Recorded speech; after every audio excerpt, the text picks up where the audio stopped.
You already have the plan. You've had it for weeks. The project, the channel, the business, the change. And tonight, like every night, you'll tell yourself, tomorrow. Here's the uncomfortable truth. Your brain has a whole toolbox of ways to stop you from starting, and it uses them so smoothly that you think it's just your personality. It isn't. Tonight we open the toolbox. Every trick, one by one. Trick 1. The wall. When a task matters to you, your brain doesn't file it under work. It files it under danger. It could go wrong. You could be judged. So the alarm system quietly tags it as a threat. And when you avoid a threat, you feel instant relief.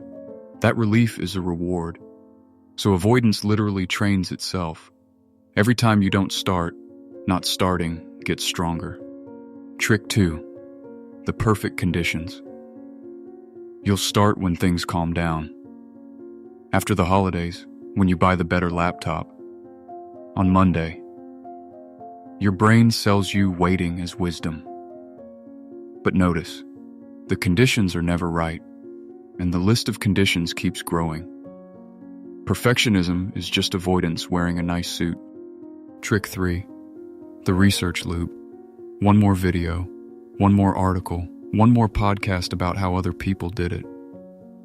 It feels responsible. It feels like progress because it's progress flavored. But you can't learn your way past the starting line. At some point, more information is just higher quality hiding. Trick 4. And this one is sneaky. The planning high. When you imagine the finished thing, the launched project, the new body, the applause, your brain releases a little taste of the reward now, before any work happens, which means the dream itself pays you. You eat the dessert first and then wonder why you're not hungry for the meal. Trick 5. The untested masterpiece. As long as you never start, you can never fail. Your potential stays perfect, sealed in the box. Somewhere in your head, there's a version of you that could have been great, and starting puts that version on trial. Not starting protects the legend. It just costs you the life. Next trick. The invisible audience. Before you've written a single line, your brain has already assembled the critics. Friends, strangers, that one person from school, all watching your clumsy first attempt. Except none of them are actually there. Nobody watches beginnings. The audience shows up years later for the highlight reel. You're performing stage fright for an empty room. Trick 6. The stranger called future you. Brain scans show something strange. When you think about your future self, your brain activity looks like you're thinking about a different person. So when you say, "I'll do it tomorrow," you're not lying. You're delegating to a fictional superhero who wakes up with discipline you've never had. Trick 7. The faster vending machine. Starting your project pays off in weeks. Your phone pays off in seconds. Your brain isn't broken for choosing the phone. It's doing exactly what brains do, taking the fastest available reward. You're not competing against laziness. You're competing against a slot machine in your pocket. Trick 8. The mountain with no door. Write a book. Get in shape. Learn to code. These aren't tasks. They're mountains. And your brain refuses to move until it can see the first step. When a goal has no obvious beginning, the confusion itself feels like a wall. You're not lazy.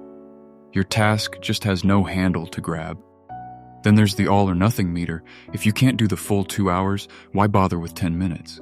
If you can't do it properly, why do it at all? Your brain treats a small start as an insult to the big dream. But the math is brutal and simple. 10 imperfect minutes beat 2 perfect hours that never happen, every single time. Trick 9. Waiting to feel ready. You think it goes motivation first, then action. Science says it's backwards. Action comes first, and motivation shows up a few minutes in, like a shy guest. If you wait until you feel like starting, you're waiting on a platform for a train that only departs after you start walking. And the too tired trick. By evening, you genuinely feel drained, so starting seems impossible. But here's the twist. Resisting the task all day is what drained you. Carrying an unstarted thing is heavy. People consistently report more energy after starting than before. The task was never eating your energy. The avoidance was. Trick 10. The identity guard. Deep down, starting something new means becoming a beginner again. Clumsy, slow, bad at it. And your brain hates that picture because it doesn't match the story it tells about you. So it whispers, this isn't really you. But every person you admire was once embarrassingly bad at the thing they're now known for.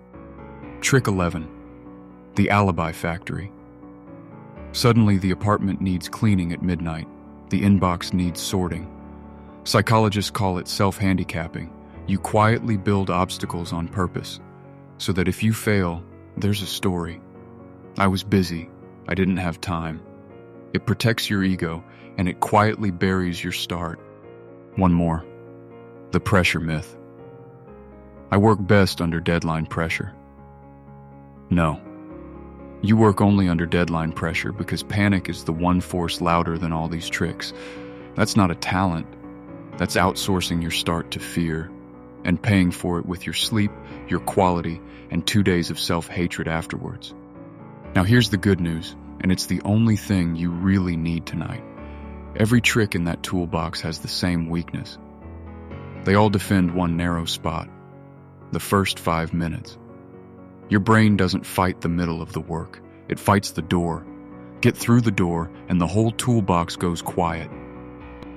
So here's the counter move. Shrink the start until it's almost embarrassing. Not write the book, open the document and write one ugly sentence. Not get in shape, put on your shoes and step outside.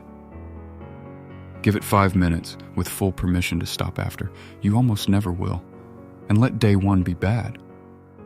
Day one isn't the performance, it's just the door. The version of you who started isn't a different person. They're just 5 minutes ahead. Go catch them.